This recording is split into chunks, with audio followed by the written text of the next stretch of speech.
ये बात हमें और आपको मालूम है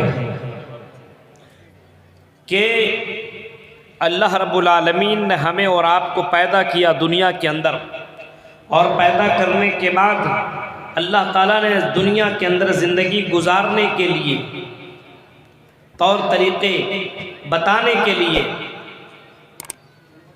ऋषियों को, मुनियों को, पैगंबरों को अल्लाह ताला ने वो ज़मीन के अंदर मबऊस फरमाया, भेजा। ये मालूम है। और अल्लाह ने ये बता दिया कि दुनिया के अंदर जो मेरे कानून के मुताबिक जिंदगी गुजारेगा, हम उसे दुनिया के अंदर भी इज्जत देंगे और मरने के बाद भी हम उसे जन्नत अता करेंगे।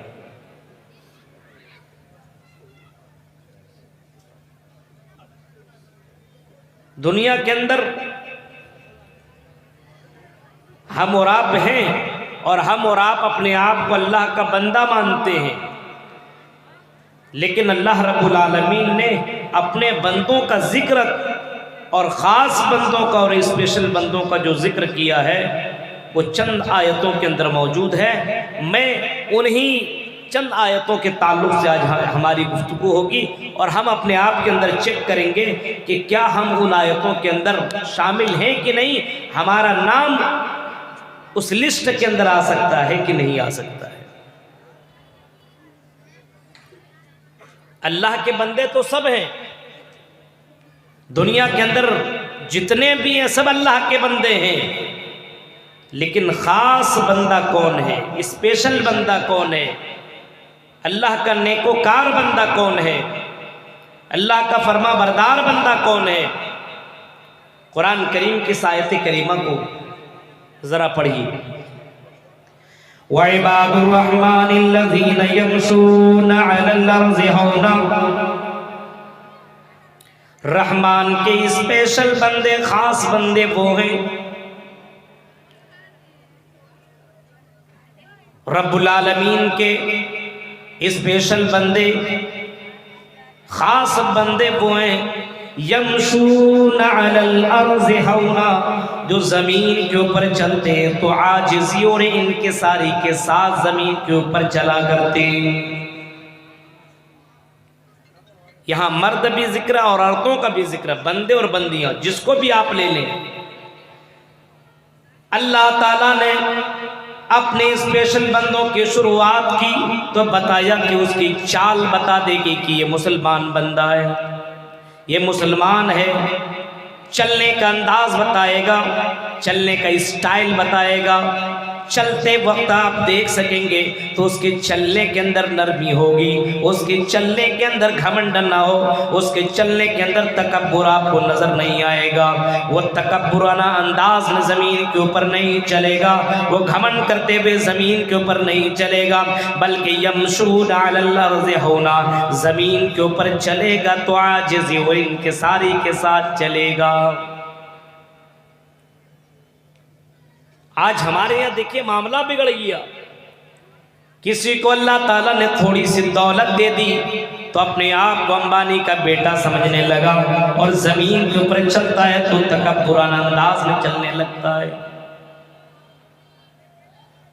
थोड़ी सी दौलत मिली, पैसा मिला, शोहरत मिली तो बंदा दूसरों को हकीर जानने लगा और दूसरों के सामने तकब्बुराना अंदाज में चलता है, घमंड करते हुए चलता है। मेरे भाइयों, अल्लाह कह रहा है मेरे स्पेशल बंदे वो हैं जब ज़मीन के ऊपर चलते हैं तो आजिज़ी और इनकिसारी के साथ ज़मीन के ऊपर चला करते हैं। तकब्बुराना अंदाज नहीं होना चाहिए, घमंड करते हुए नहीं चलना चाहिए। ये मालूम होना चाहिए कि कारून का वो भी मंजर आपने सुना होगा। कुरान करीम सूरह क़सस का वाक़या पढ़िए, पूरा वाक़िया सूरह क़सस के अंदर मौजूद है। जब कारून चला अपने खजाने को लेकर के घमंड करते हुए, तकब्बुर करते हुए और बाकायदा लोगों के सामने इतराते हुए चलता जा रहा था, अल्लाह को यादा पसंद आई, तकब्बुराना अंदाज अल्लाह को पसंद आई और अल्लाह ने ज़मीन को हुक्म दिया, क्योंकि ज़मीन का मालिक भी तो अल्लाह है। ज़मीन को कहा, ऐ ज़मीन, इस तकब्बुर करने वाले इंसान को ज़मीन के ऊपर धंसा दो, ज़मीन के अंदर किसको अंदर कर दो, इसको धंसा दो। फ़ख़सफ़ना बिही व बिदारिहिल अर्ज़। कुरान की आयत करीमा आज भी शाहिद है कि अल्लाह के इस हुक्म से उस कारून को, उस तकब्बुर करने वाले को ज़मीन के अंदर धंसा दिया गया। और नबी ने फरमाया, नबी अकरम फरमाते, कारून ज़मीन के अंदर धंसा और इला यौमिल क़ियामा, वो क़यामत तक वो धंसता ही चला जाएगा। तकब्बुर अल्लाह को पसंद नहीं, घमंड अल्लाह को पसंद नहीं। चाल के अंदर नरमी होनी चाहिए, चाल के अंदर आजिज़ी होनी चाहिए, चलने का अंदाज बता देना चाहिए। ये मुसलमान लड़का चल रहा है, ये मुसलमान लड़की चल रही है, ये मुसलमान जिम्मेदार चल रहा है, ये मुसलमान मर्द चल रहा है, ये मुसलमान औरत ज़मीन के ऊपर चल रही है। चलने का तरीका आपका बता देना चाहिए कि आप मुसलमान घराने से बिलीव और मुसलमान घराने से ताल्लुक़ रखते हैं, आपकी चाल बता देनी चाहिए। लेकिन आज मुसलमानों की चाल, मर्दों की चाल देखिए, ज़मीन के ऊपर चलता है, चलने का अंदाज बताएगा। किसी लड़की को देखा तो छेड़ते हुए चला जाता है, सीटी मारते हुए चला जाता है, उसको तरह तरह की जुमले बोलते हुए चला जाता है। मेरे भाइयों, क्या एक मुसलमान की चाल ऐसी होनी चाहिए? ज़मीन के ऊपर चलो तो चलने का अंदाज होना चाहिए। वो अंदाज तुम्हारे अंदर से ख़त्म हो चुका है, वो तरीक़ा तुम्हारे अंदर से गायब हो चुका है। ज़मीन के ऊपर चलो, लड़कियों को छेड़ते हुए चलने वालों सुनो, इस्लाम ने इसकी कतई इजाज़त नहीं दी है। अब ज़मीन पे चलो तो अपनी नज़रों की हिफाजत करते हुए चलो। एक लड़की चल रही है, अपने पाजेब की आवाज़ सुनाते हुए जा रही है, हाँ, और चलने का अंदाज बता दे रहा है कि यह लड़की हयादार है कि नहीं हयादार है। उसके चलने का स्टाइल आपको बता देगा कि यह लड़की कितना हया का पैकर है, कितना हयादार है और कितनी शर्म व हया वाली है। उसके चलने का स्टाइल ही आपको बता देगा। हज़रत मूसा अलैहिस्सलाम का वाक़िया सुना होगा, जब फ़िरौन के किसी आदमी को हज़रत मूसा ने कत्ल कर दिया था। फ़वक़ज़हु मूसा फ़क़ज़ा अलैहि, एक मूसा मारा और मर गया। अब बताइए कितने ताकतवर होंगे, अब अंदाज़ा लगा सकते। मूसा अलैहिस्सलाम मार दिया तो जाहिर सी बात है, डर के मारे वहाँ से भागे, वहाँ से निकले और वहां से निकल करके अपने उस मुल्क से बाहर निकल गए। एक जगह बैठे हुए थे, देखा बहुत से लोग बकरियों को पानी पिला रहे हैं और कुएं के पास बकरियों को पानी पिला रहे हैं और बगल में दो लड़कियां बैठी खड़ी है और इंतजार कर रही है कि अपने अपने बकरियों को वो भी पानी पिलाएं।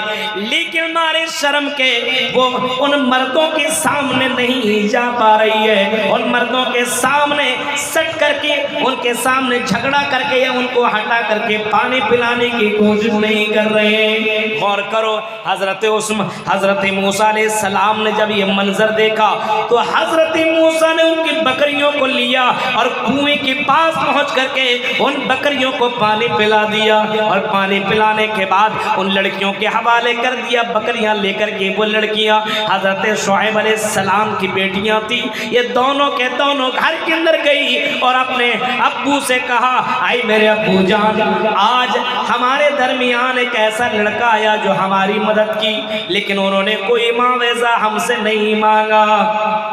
हजरत शुएब अलैहिस्सलाम कहते, जाओ बेटा उसको बुला करके लाओ। लड़की गई बुलाने के लिए, अंदाज देखिए, बुलाने के लिए गई, मूसा अलैहिस्सलाम को बुलाने के लिए पहुंचती है और बुलाती कि चलो मेरे अब्बू आपको मेरे घर बुलाएं। लेकिन चलने का अंदाज, चलने का अंदाज इतना प्यारा है, इतना हया वाली है कि कुरान ने इसको जिक्र कर दिया है। फ़वक़ज़हु मूसा फ़क़ज़ा अलैहि, कुरान कहता है फ़जाअतहु मूसा कुरान कहता है कि जब वो लड़की आई, हाँ, आने के बाद उस लड़की की चाल बता रही है कि हयादार वो लड़की है, तमशी अला इस्तिहया, वो हयादार बनकर की आई, चलने का अंदाज बता रहा था कि वो लड़की हयादार है, शर्म हया वाली है, वो इस्लाम के ऊपर चलने वाली लड़की है, चलने का अंदाज बता रहा था। कुरान ने उसकी खूबसूरती का जिक्र नहीं किया, लेकिन वजाअतु इहदाहुमा तमशी अला इस्तिहया, उसकी चलने के अंदाज को बताया कि वो लड़की हयादार थी और चलने का अंदाज बता रहा था कि लड़की बड़ी ही ज्यादा शर्म हया। आज देखिए चलने का अंदाज लड़कियों का। आप जा रहे हैं रास्ते में भीड़ भड़ाके में, आप बच बच के निकलिएगा, बहुत सी लड़कियां धक्का मारते हुए निकलती है। ये भी हाल है समाज के अंदर।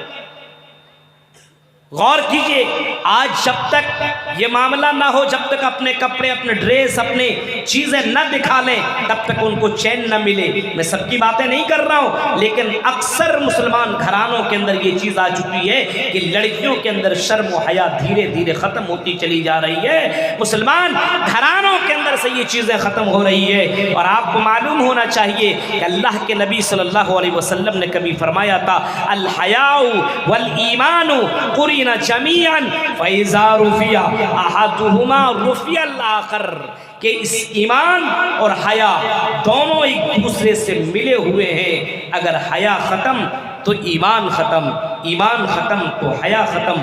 आज हमारे समाज के अंदर हया खत्म है, इस वजह से भी हयाई फैलती चली जा रही है।